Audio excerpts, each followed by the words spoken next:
दोस्तों बॉलीवुड पोल खोल के नए एपिसोड में आपका स्वागत है। और भाई साहब, आज इस एपिसोड में कुछ बहुत ही ज़बरदस्त खबरें हैं जिनको सुनकर मज़ा आ जाएगा। ये वीडियो मैंने तकरीबन एक हफ्ते के बाद बनाया है और यही वजह है कि थोड़ा लंबा है। सोनू सूद भाई ने एक फिल्म बनाई है जिसका नाम है फतेह। इसको लिखा भी सोनू ने खुद है, डायरेक्ट भी सोनू ने खुद ही किया है, इसका हीरो भी सोनू खुद ही है, इसका प्रोड्यूसर भी सोनू खुद ही है और इसका प्रोडक्शन मैनेजर भी सोनू ही है। कहने का मतलब यह है कि इस फिल्म का ऐसा कोई काम नहीं है जो सोनू ने खुद नहीं किया। अब आप ये जरूर पूछेंगे कि भाई ऐसी क्या वजह है कि एक फिल्म बनाने के लिए सोनू को सब कुछ खुद ही करना पड़ा। उसकी वजह यह है, सोनू ऐसा मानता है कि उससे बड़ा जीनियस बॉलीवुड में कोई दूसरा है ही नहीं।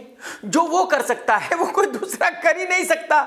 जो वो जानता है वो कोई दूसरा जानता ही नहीं है। और सोनू का ऐसा भी मानना है कि सोनू बहुत बड़ा स्टार है, सोनू की फैन फॉलोइंग बहुत बड़ी है। सोनू की फैन फॉलोइंग ऐसी है कि अगर किसी फिल्म पर सोनू का नाम आ जाए तो पूरे हिंदुस्तान की पब्लिक पगला जाएगी। पूरे हिंदुस्तान की पब्लिक अपना घर बार मकान दुकान बेचकर उस फिल्म को देखने जाएगी। सोनू का ऐसा मानना है। हालांकि इसका हकीकत से कोई लेना देना नहीं है। सोनू के साथ इस फिल्म में हीरोइन है जैकलिन फर्नांडिस। सोनू ने इस फिल्म का पोस्टर भी रिलीज किया है, आप भी देख लीजिए। यह पोस्टर मुझे ठीक वैसा ही लग रहा है जैसा पोस्टर टाइगर की फिल्म का था। और अगर आपको याद हो तो बागी 3 की भी कहानी कुछ ऐसी ही थी, कंप्यूटर हैकिंग वगैरह पर। और फतेह की कहानी भी वही है। यानी सोनू सूद को ऐसा लगता है कि बागी 3 की जो कहानी थी वो कमाल की कहानी थी, जबरदस्त कहानी थी। और अगर सोनू अपनी फिल्म उस कहानी पर बनाएगा तो बहुत बड़ी ब्लॉकबस्टर हो जाएगी। ये अलग बात है कि बागी 3 बहुत बड़ी डिजास्टर फिल्म थी। इस पोस्टर को देखकर और फिल्म के टीजर को देखकर जो सोनू सूद का लुक मेरी समझ में आया है वो ठीक वैसा ही है जैसा कि टाइगर का हुआ करता है, या ऋतिक रोशन का हुआ करता है, या सिद्धार्थ मल्होत्रा का हुआ करता है। तो मेरा एक बहुत ही सिंपल सा ऑफिशियल क्वेश्चन है सोनू सूद भाई से कि भाई अगर आप वो करोगे जो ऋतिक करता है, या टाइगर श्रॉफ करता है, या सिद्धार्थ मल्होत्रा करता है, तो वो लोग क्या करेंगे? उनको रिटायरमेंट ले लेना चाहिए। उनकी तो फिर बॉलीवुड में कोई जरूरत ही नहीं है जब वही सब कुछ आप कर सकते हो जो वो करते हैं। टीजर शुरू होता है और एक मैदान दिखाया गया है जहां सोनू बैक पोज में खड़ा हुआ है और सोनू की आवाज में बैकग्राउंड में डायलॉग चालू होता है कि एक को मारा तो मुजरिम, 1000 को मारा तो बादशाह। और ये कहावत बिल्कुल परफेक्ट है। गोलियां गिर रही है, फिर एक आदमी खून से तरबतर है जिसको खींचा जा रहा है, फिर बहुत सारी गाड़ियां जा रही है। अभी भी सोनू सूद का फेस नहीं दिखाया जाता और इसके बाद सोनू सूद का फेस दिखाया जाता है। सोनू एक हाथ में एक बैग लेकर चल रहा है। अगले इस सीन में सोनू गुंडों के साथ फाइट करता नजर आता है, ठीक वैसे ही जैसे टाइगर श्रॉफ किया करता है। अब नसीर साहब की एंट्री होती है और कव्वा बिरयानी की एंट्री होती है और ये दोनों ही कुछ स्क्रीन पे कंप्यूटर्स वगैरह देख रहे हैं, जिससे पता चलता है कि ये फिल्म कंप्यूटर हैकिंग के बारे में है। अब इसके बाद सोनू की एंट्री होती है जैकलिन के साथ, दोनों मस्ती करते हुए चल रहे हैं। इससे पता चलता है कि दोनों बॉयफ्रेंड गर्लफ्रेंड हैं। और अब दिखाया जाता है कि जैकलिन भी गोलियां चला रही है। इसका मतलब यह है कि जैकलिन भी इस फिल्म में फाइट कर रही है। अब फिर से सोनू की एंट्री है जो एक्शन कर रहा है और अब सोनू अपनी गर्लफ्रेंड के साथ बैठा है। जैकलिन उससे पूछ रही है कि आप करते क्या हो। अगर आपको याद हो तो बागी 3 में भी हीरोइन टाइगर से यही पूछती है कि आप करते क्या हो। समझ रहे हो ना। अब फिर से सोनू को जबरदस्त एक्शन करते हुए दिखाया गया है। एक्चुअली जो ये एक्शन सीन है ये कुछ इंग्लिश फिल्मों से उठाए गए हैं, ये ओरिजिनल सीन नहीं है। ये फिल्म 10 जनवरी को रिलीज हो रही है, यानी कि आज से तकरीबन 30 दिन के बाद। इस फिल्म का बजट है तकरीबन 40 CR और सोनू भाई को ऐसी उम्मीद है कि ये फिल्म कम से कम 200 करोड़ रुपए का बिजनेस तो करेगी ही करेगी। क्योंकि सोनू भाई को ऐसी उम्मीद है कि भाई हिंदुस्तान में ऐसा कोई आदमी है ही नहीं जो उनकी फिल्म देखना नहीं चाहता। वो इतने बड़े सुपरस्टार है, इतने बड़े चहेते सुपरस्टार है कि हर आदमी को सोनू भाई की फिल्म देखनी है।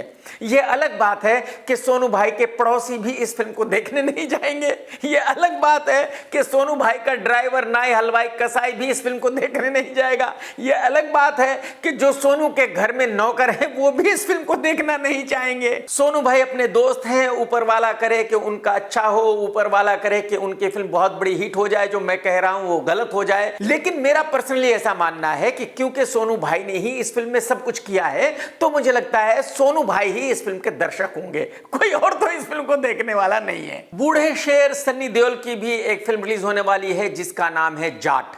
ये एक एक्शन फिल्म है। मैं आपको ये बता दूं कि सन्नी देओल की हालत आज की तारीख में ये है कि बेचारा झुककर चलता है। सन्नी इतना बूढ़ा हो चुका है कि सही से उठ नहीं पाता, बैठ नहीं पाता, भागना तो बहुत दूर की बात है। लेकिन इस फिल्म में सन्नी ने एक्शन किया है। कहने का मतलब यह है कि 95% एक्शन जो है वो डुप्लीकेट्स ने किया है और जितने भी क्लोजअप्स हैं वो सन्नी देओल ने दिए हैं, ताकि पब्लिक को ये लगे कि ये जो एक्शन हो रहा है ये सन्नी देओल ने ही किया है। अब आप ये जरूर कहेंगे कि भाई जो काम सन्नी खुद नहीं कर सकता उसको क्यों करना चाह रहा है। उसकी वजह यह है कि इस फिल्म के जो निर्माता हैं उनको ऐसा लगता है कि क्योंकि गदर 2 बहुत बड़ी हिट हुई थी तो सन्नी देओल की कोई भी एक्शन फिल्म 400-500 करोड़ रुपए का बिजनेस तो करेगी ही करेगी, और सन्नी देओल का भी ऐसा ही मानना है। टीजर चालू होता है, सन्नी देओल को बैक पोज में दिखाया गया है और एकदम अजीब सा म्यूजिक बज रहा है जिससे लगता है कि भाई ये एक्शन फिल्म है। सन्नी देओल जंजीरें ऐसे घुमा रहा है, बंदूकें रखी हुई है, पीछे रणदीप हुड्डा की आवाज में कुछ डायलॉग्स चल रहे हैं। अब सन्नी को जंजीरों में जकड़ा हुआ है और सन्नी चला जा रहा है और इसके बाद एक्शन होता है, लेकिन अभी भी सन्नी का चेहरा नहीं दिखाया गया है क्योंकि ये तो किसी को पता ही नहीं ना कि भाई इस फिल्म में सन्नी हीरो है। मेरी समझ में ये बात नहीं आती कि जब दुनिया को आपने पहले ही बता दिया है कि इस फिल्म का हीरो सन्नी है, तो फिर इतने सारे सीन जाने के बावजूद भी सन्नी का चेहरा ना दिखाने से क्या फायदा होने वाला है। और अब एक पंजाबी गाना बजना शुरू होता है, सन्नी देओल सामने आता है, चेहरा दिखाया जाता है और सन्नी जबरदस्त एक्शन कर रहा है। भाई साहब हाथ ऐसे करता है, आगे वाला गुंडा हवा में उड़ने लगता है। यह अलग बात है कि अगर वो गुंडा रियलिटी में सन्नी को एक थप्पड़ मार दे तो सन्नी को एक हफ्ते तक होश नहीं आएगा। आज सन्नी इतना बूढ़ा हो चुका है। अब सन्नी देओल ने एक बहुत बड़ा पंखा उठाया हुआ है, रियलिटी में वो पंखा उठा नहीं सकता क्योंकि आज सन्नी देओल उस हालत में नहीं है और सन्नी उस पंखे को घुमा रहा है और सैकड़ों गुंडों से लड़ रहा है। और अब सन्नी कहता है कि मैं जाट हूं, एक को भी नहीं छोड़ूंगा, एक एक को मार डालूंगा। बताइए मतलब क्या मजाक चल रहा है। एक अच्छी बात है कि इस एक्शन में ज्यादा उछल कूद नहीं रखी गई है क्योंकि पब्लिक को पता चल जाएगा कि भाई सन्नी तो उछल कूद कर नहीं सकता। तो बस सन्नी सीधा जा रहा है, गुंडा यहां से आता है उसको ऐसे मारता है वो हवा में उड़ जाता है, दूसरा इधर से आता है उसको ऐसे मारता है वो हवा में उड़ जाता है, आगे से कोई आ रहा है उसको ऐसे थप्पड़ मारता है वो हवा में उड़ जाता है। और आप यकीन करें इतना चलने और हिलने डुलने के बाद रात में सन्नी देओल को मसाज करानी पड़ती होगी क्योंकि पूरा बदन दर्द करता होगा बेचारे का, इतना बूढ़ा है वो। और अब रणदीप हुड्डा की एंट्री होती है जो गुस्से में है और जाट लिखा आता है, यानी कि इस फिल्म का नाम जाट है और इसमें दो जाट एक दूसरे के साथ लड़ रहे हैं। अरे भाई साहब, सन्नी साहब, आप यकीन कीजिए आपकी इस फिल्म को जाट भी देखने नहीं जाएंगे, बाकी पब्लिक की तो बात ही छोड़ दीजिए। अरे सन्नी भाई, आपकी उम्र है दादा और परदादा का रोल करने की, आप इस उम्र में मेन लीड हीरो की भूमिका निभा रहे हो, वो भी एक्शन हीरो की। कुछ तो मर्यादा रखिए, कुछ तो खौफ खाइए। और सन्नी देओल का आखिरी डायलॉग है जब गुस्से में कहता है कि सॉरी बोल। और इस फिल्म को जो लोग देखने जाएंगे वो थिएटर से निकलने के बाद सन्नी देओल से यही कहेंगे कि भाई साहब सॉरी बोल, आपने जो हमारा टाइम खराब किया है, जो पैसे बर्बाद किए हैं, उसके लिए सॉरी बोल, नहीं तो भर भर कर गालियां देंगे। बॉलीवुड में एक बटला हीरो है जिसका नाम है वरुण धवन। इसके बेचारे के छोटे छोटे हाथ हैं, छोटे छोटे पैर हैं, लेकिन इस बेचारे को एक्शन हीरो बनना है। वजन है 50 किलो और हाइट है 2.5 फीट 3 इंच, इसके बावजूद भी इसको एक्शन हीरो बनना है। अरे भाई साहब, वरुण भाई कुछ तो मर्यादा रखिए गुरुजी। इसकी एक फिल्म रिलीज होने वाली है जिसका नाम है बेबी जॉन। इस फिल्म का नाम बेबी जॉन बिल्कुल गलत है। एक्चुअली इस फिल्म का नाम होना चाहिए बेबी धवन। इस फिल्म का ट्रेलर रिलीज हो चुका है और ट्रेलर देखने से पता चलता है कि वरुण के इस फिल्म में 2 गेटअप हैं, एक है इंस्पेक्टर और एक है गुंडा। प्रॉब्लम यह है कि वरुण की ऐसी पर्सनालिटी है ही नहीं कि वो पुलिस वाला लगे या गुंडा लगे, दोनों ही रोल में बिल्कुल 100% मिसफिट है। ट्रेलर चालू होता है, दिखाया गया है कि वरुण धवन अपनी बेटी के साथ बैठा हुआ है, उसको कुछ कहानी सुना रहा है। आगे कुछ सीन जाते हैं जिनसे ये पता चलता है कि वरुण अपनी बेटी से बहुत प्यार करता है, उन दोनों का बहुत अच्छा रिलेशन है। और अब लिखा आता है एटली प्रेजेंट, यानी कि एटली इस फिल्म का डायरेक्टर नहीं है, ना ही राइटर है। एटली का इस फिल्म से कोई लेना देना नहीं है, बस वो प्रेजेंटर है। उसका ऐसा मानना है कि अगर इस फिल्म पर मेरा नाम आ गया तो फिर हिंदुस्तान का बच्चा बच्चा अपना घर बार मकान दुकान बेचकर इस फिल्म को देखने जाएगा। हालांकि हकीकत यह है कि इस कल्लुओं के कल्लू महाकल्लू की वजह से कोई भी इस फिल्म को देखने जाने वाला नहीं है। और अब एक मुंबई पुलिस की गाड़ी दिखाई जाती है जिसमें से वरुण उतरता है, यानी कि वरुण इंस्पेक्टर है, और पीछे डायलॉग होता है कि अच्छों के लिए वो भगवान और बुरों के लिए वो शैतान। अब आप खुद ही बताइए कि क्या बटले वरुण की ऐसी पर्सनालिटी है कि उस पर ये डायलॉग होना चाहिए? भाई अगर ये डायलॉग प्रभास पर होता है तो समझ आता है, अगर ये अमिताभ बच्चन साहब पर होता है तो भी समझ आता है, अगर ये अल्लू अर्जुन पर होता है तो भी समझ आता है, लेकिन बटले वरुण पर कुछ तो मर्यादा रखो यार। और अब कुछ एक्शन सीन जाते हैं। इसके बाद वरुण इंस्पेक्टर की वर्दी में चला आ रहा है, ऐसे ठुमक ठुमक कर चल रहा है जैसे मीठे चलते हैं। अब बताओ ये इंस्पेक्टर है जो एक्शन करेगा? ओ भाई क्या हो रहा है यार, क्या फिल्में बन रही है, कुछ समझ में नहीं आ रहा है भाई साहब। और अब कुछ एक्शन सीन जाते हैं, कुछ कॉमेडी सीन जाते हैं, कुछ सीन बच्ची के साथ जाते हैं। और अब एक लड़की की आवाज में एक डायलॉग आता है कि लड़कियों के लिए तो आप एकदम सुपर हीरो हो, लड़कियां तो आपको देखते ही पागल हो जाती हैं, बेहोश हो जाती हैं। अरे भाई कसम से कह रहा हूं, एक लड़की को वरुण से मिलने का बहुत शौक था भाई साहब, मैंने उसको वरुण से मिलने के लिए भेज दिया। भाई वो लड़की वरुण को देखते ही बेहोश हो गई। उसने मुझे आके कहा कि यार मेरी जिंदगी की सबसे बड़ी गलती ये थी कि मैं वरुण से मिलना चाहती थी। उस लड़की का कहना यह था कि मैंने जब इस 2.5 फीट के लौंडे को सामने खड़ा देखा तो मुझे गश आ गए, मेरी समझ में नहीं आया कि ये हीरो कैसे हो सकता है। और यहाँ फिल्म में यह बताया जा रहा है कि इस बटले के लिए तो लड़कियां पागल हैं। अरे भाई साहब, अरे इस फिल्म के बनाने वालों कुछ तो सोच लेते यार। और अब 2 लड़कियों की एंट्री होती है, एक साउथ की कीर्ति और एक बॉलीवुड की वामिका गब्बी, जो 24 आवर बांटती है। गंदा दिमाग, गंदी सोच। अरे भाई साहब वो बेचारी मिठाई बांटती है, मिठाई। और अब फिर से एक्शन चालू हो जाता है, वरुण धवन खूब उछल कूद कर रहा है, लेकिन हर सीन एक मजाक लग रहा है। जैकी श्रॉफ को एक डरावना सा गेटअप दिया गया है जो इस फिल्म का मेन विलन है।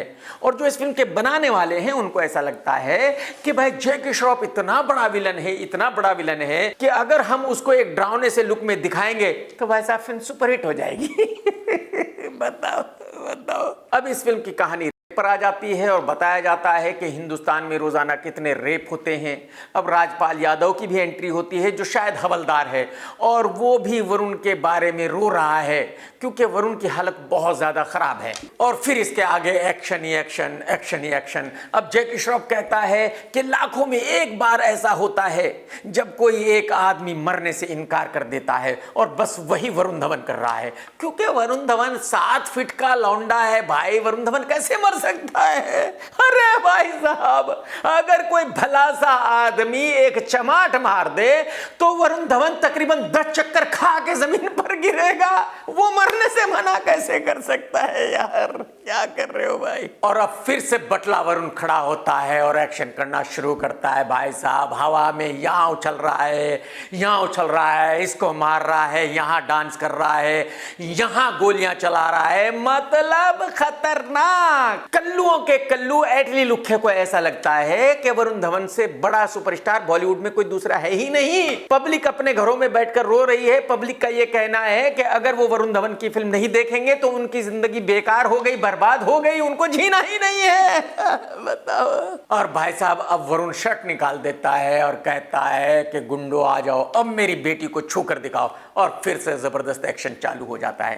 कहने का मतलब यह है कि ये ट्रेलर देखकर पता चलता है कि इस फिल्म में एक्शन के अलावा कुछ भी नहीं है। इस फिल्म में पहले सीन से लेकर आखिरी सीन तक एक्शन ही एक्शन है, ठीक उसी तरह जैसे कि जवान में था। मैं आपको यह भी बता दूं कि यह फिल्म एक तमिल फिल्म थेरी की फ्रेम टू फ्रेम कॉपी है। वो फिल्म कई साल पहले रिलीज हुई थी और उस फिल्म को तकरीबन पूरा हिंदुस्तान देख चुका है, ओटीटी पर, यूट्यूब पर, सैटेलाइट पर। इससे पता चलता है कि बॉलीवुड वाले मेंटली बैंकरप्ट हो गए हैं, इनके पास कोई नई कहानी नहीं है, इनके पास कोई नया सब्जेक्ट नहीं है फिल्म बनाने के लिए। यही वजह है कि ये साउथ की 10-10 साल पुरानी फिल्मों पर अपनी फिल्में बना रहे हैं और फिर कहते हैं कि इनकी फिल्में नहीं चलती। अबे लुक्खों, अगर तुम ऐसी फिल्में बनाओगे तो पब्लिक तुम्हारी फिल्म क्यों देखेगी? फिर पब्लिक साउथ की ही फिल्में देखेगी ना। तो कुल मिलाकर मैं ये गारंटी के साथ कह सकता हूं कि बटले वरुण धवन की ये फिल्म सुपर डुपर डिसास्टर होगी। इसको डिसास्टर होने से कोई बचा नहीं सकता। पुष्पा 2 की हीरोइन है मूंछों वाली रश्मिका मंदाना, जो एक बहुत ही नॉर्मल लड़की है। ना तो ये बेचारी सुंदर है और ना ही इस बेचारी को बहुत बढ़िया एक्टिंग आती, लेकिन एक बात कमाल की है कि ये बहुत ही लकी हीरोइन है। जिस फिल्म में भी आती है वो फिल्म सुपरहिट हो जाती है। Pushpa superhit, Pushpa 2 blockbuster, animal blockbuster. आप अंदाजा लगाइए। दूसरी तरफ पूजा हेगड़े है जो बहुत सुंदर लड़की है, लेकिन वो जिस फिल्म में भी आती है वो फिल्म डिसास्टर हो जाती है। देख लो आप। तो रश्मिका की एक फीमेल ओरिएंटेड फिल्म बनी है तेलुगु में गर्लफ्रेंड। इस फिल्म को डब करके 4-5 भाषाओं में रिलीज किया जा रहा है, क्योंकि जिन लोगों ने ये फिल्म बनाई है उनको ऐसा लगता है कि रश्मिका इतनी बड़ी सुपरस्टार है, इतनी बड़ी सुपरस्टार है भाई साहब, कि अगर उसकी फिल्म को हिंदी में रिलीज किया जाएगा तो ब्लॉकबस्टर हो जाएगी, 500-600 करोड़ रुपए का बिजनेस करेगी। बताओ कैसे कैसे लोग हैं, क्या क्या सोचते हैं। अरे भाई साहब, पुष्पा हिट हुई अल्लू अर्जुन की वजह से, पुष्पा 2 हिट हुई अल्लू अर्जुन की वजह से, एनिमल हिट हुई रणबीर की वजह से, रश्मिका की वजह से नहीं हुई। बात को समझो। तो हम क्या कहते हैं, इससे निर्माताओं को घंटा फर्क नहीं पड़ता। निर्माता इस फिल्म को डब करके हिंदी में रिलीज करने जा रहे हैं और इस फिल्म का टीजर रिलीज हो गया है, जिसको रिलीज किया है रश्मिका के बॉयफ्रेंड विजय एनाकोंडा ने। वही विजय एनाकोंडा जिसने एक फिल्म की थी हिंदी में और कुत्ता भी देखने नहीं गया था। यानी कि हिंदी फिल्मों के दर्शक उस बंदे की शक्ल ही देखना नहीं चाहते, लेकिन उसी ने इस टीजर को रिलीज किया है। और भाई साहब, टीजर मैंने भी देखा है और भाई कसम से ये टीजर देखकर मेरा दिमाग घूम गया भाई साहब। मेरे कानों से धुआं निकलने लगा, मेरी आंखों से खून टपकने लगा। मेरी समझ में नहीं आया टीजर देखकर कि इस टीजर में ऐसा क्या है जिसकी वजह से निर्माताओं को ऐसा लगता है कि अगर इस फिल्म को हिंदी में रिलीज किया जाएगा तो ये फिल्म ब्लॉकबस्टर हो जाएगी। मैं 200% गारंटी के साथ कह सकता हूं कि इस फिल्म को हिंदी सर्किट में कुत्ता भी देखने नहीं जाएगा, इंसानों की तो बात ही छोड़ दीजिए। कुछ सालों पहले फिल्म पुष्पा रिलीज हुई थी और हिट रही थी। यही वजह है कि पब्लिक को फिल्म पुष्पा 2 का बहुत भारी इंतजार था और फाइनली ये फिल्म रिलीज हो गई है।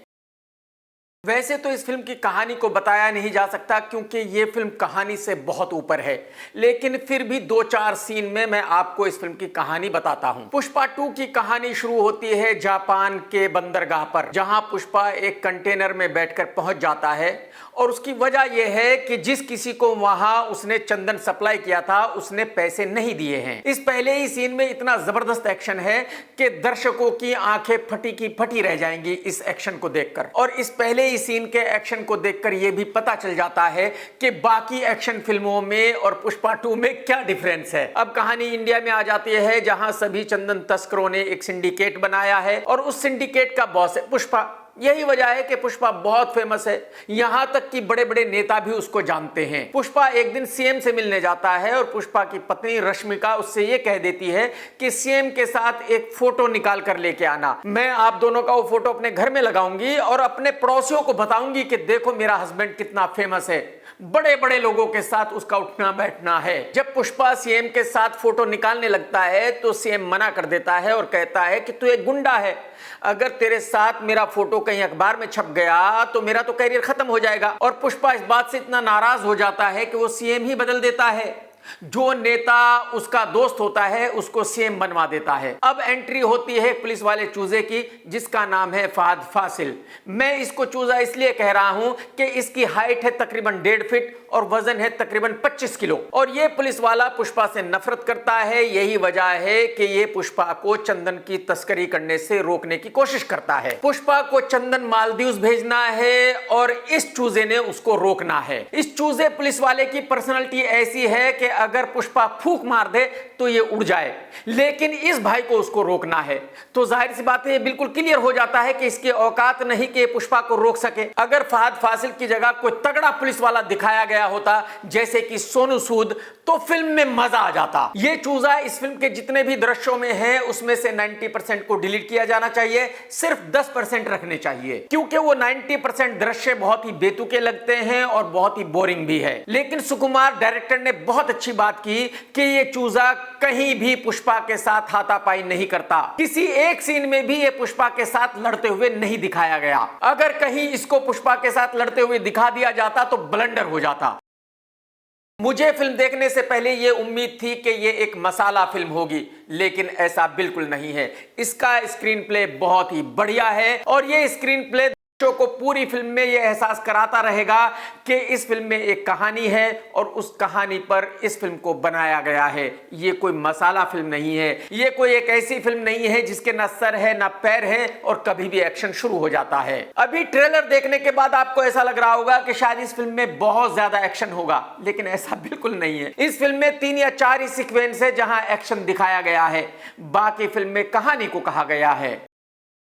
फिल्म के डायलॉग्स भी बहुत अच्छे हैं। ये ऐसे डायलॉग्स हैं कि इनको पब्लिक याद रखेगी, पब्लिक इनको निजी जिंदगी में बोलेगी, जैसे कि मैं खिलाड़ी नहीं इंटरनेशनल खिलाड़ी हूं, झुकूंगा नहीं, वाइल्ड फायर हूं। कहने का मतलब यह है कि जब अल्लू इन डायलॉग्स को बोलता है तो थिएटर में तालियां बजती है, और जब किसी फिल्म में हीरो के डायलॉग्स पर तालियां बजे तो आप समझ लीजिए कि उस फिल्म का कामयाब होना तय है।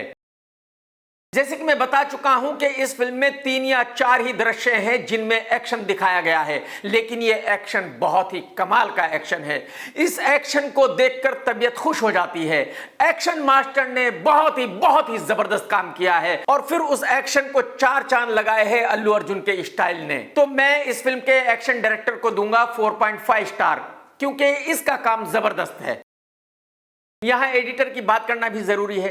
यह फिल्म 3 घंटे 20 मिनट की है, लेकिन आप यकीन कीजिए पता ही नहीं चलता कि कब 3 घंटे 20 मिनट खत्म हो जाते हैं। लेकिन मैं ऐसा मानता हूं कि यह फिल्म कम से कम 30 मिनट्स कटनी ही चाहिए थी हर हाल में। अगर यह फिल्म 2 घंटे 50 मिनट की होती तो और बड़ी हिट होती और ज्यादा बिजनेस करती। लेकिन किसी भी एडिटर के लिए ऐसी फिल्म को एडिट करना बहुत मुश्किल काम होता है, जबकि उस फिल्म का हर सीन बहुत बड़ा हो, हर सीन पर करोड़ों रुपए खर्च किए गए हों।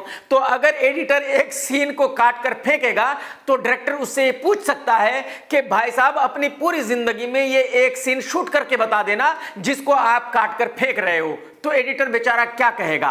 तो ऐसी बड़ी फिल्म को एडिट करना किसी भी एडिटर के लिए बहुत मुश्किल काम है। यही वजह है कि मुझे ये कहना पड़ रहा है कि एडिटर ने अपना काम ठीक ठीक किया है, लेकिन अगर इसकी जगह मैं होता तो 30 मिनट काट कर फेंक देता। इस फिल्म का डायरेक्टर है सुकुमार, और सुकुमार के काम के बारे में मैं क्या कहूं। सुकुमार ने बहुत ही जबरदस्त डायरेक्शन किया है। इस फिल्म का डायरेक्शन एक ऐसा डायरेक्शन है जिसको हर कोई डायरेक्टर नहीं कर सकता। सबसे इजी डायरेक्शन है राजू हिरानी साहब का, wide mid closeup, wide mid closeup, बात खत्म।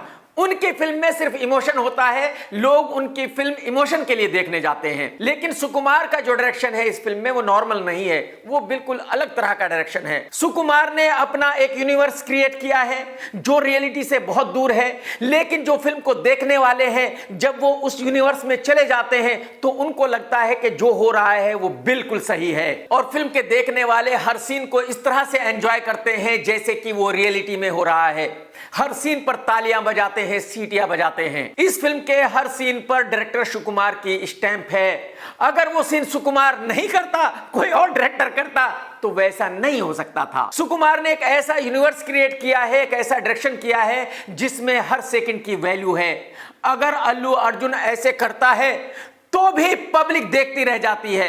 अगर अल्लू अर्जुन हाथ भी हिलाता है तो उसमें भी एक स्टाइल है। अगर अल्लू अर्जुन पैर भी हिलाता है तो उसमें भी एक स्टाइल है। पुष्पा 2 में सुकुमार का डायरेक्शन देखकर मैं ये कह सकता हूं कि सुकुमार साउथ का SLB है। बॉलीवुड में ऐसा ही डायरेक्टर है SLB, जो अपना यूनिवर्स क्रिएट करता है और दर्शक उसके यूनिवर्स में जाकर उसकी फिल्म को देखते हैं। हालांकि ये कहना बहुत मुश्किल है कि एसएलबी अच्छा है या सुकुमार अच्छा है, लेकिन मैं ये कह सकता हूं कि ये दोनों ही एक दूसरे के साथ कंपटीशन कर सकते हैं। सुकुमार साहब कहीं कहीं चूक भी गए हैं, जैसे कि फहद फासिल की कास्टिंग इस फिल्म में नहीं होनी चाहिए थी। जैसे कि पुष्पा का एक कंधा झुका हुआ है, लेकिन जब पुष्पा डांस करता है तो वो कंधा झुका हुआ नहीं होता। पुष्पा एकदम परफेक्ट होता है और परफेक्ट डांस कर रहा होता है। मुझे नहीं पता कि उस वक्त अल्लू ने सुकुमार से पूछा होगा क्या कि भाई मेरा एक कंधा झुका हुआ है और जब मैं डांस कर रहा हूं तो बिल्कुल परफेक्ट हूं, ये कैसे हो सकता है।